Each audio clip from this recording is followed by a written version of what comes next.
Allah Taala mən demir, biz deyir. Ümumilikdə Quran-ı Kərimə diqqət etsək, görərik ki, Quran-ı Kərimdə Allah Taala hələ o böyüklük sahibi olan Allah, hər şeyi yaradan, xəlq edən Allah Taala mən sözündən çox az istifadə edir. Bu hələ bütün Quran-ı Kərimə baxsaq, mən sözündən çox az istifadə edir Allah Taala. Əksəriyyət sözlərinə baxsaq, biz etdik, biz yaratdıq, biz qərar verdik. Bunu təfsirçilər neçə dənə mənada izah edirlər. Birincisi Allah Taala bizə təvazökarlıq öyrədir.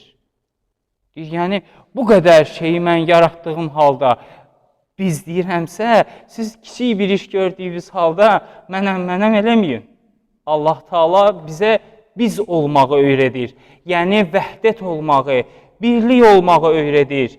O cümlədən elə Fatihə surəsində də Allah Taala buyurur: İyyəkə nəbudu və iyyəkə nəstəin. Fatihə surəsində hamımız bu cümləni, bu ayəni oxuyuruq. Yalnız sənə ibadət edirik və yalnız səndən kömək istəyirik. Allah Taaladan bu cür deyirik. Baxsaq görərik ki, fərdi şəkildə ibadət etsək belə, hamımız bu ayəni biz ibadət edirik. Biz kömək istəyirik, deyirik.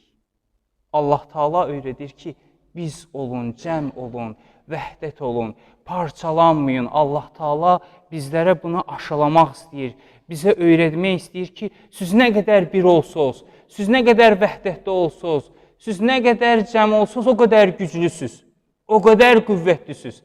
Elə ki, siz parçalandınız, pərakəndə halına düşdünüz, zəifləyəcəksiniz. İkinci təfsirçilərin rəyi budur.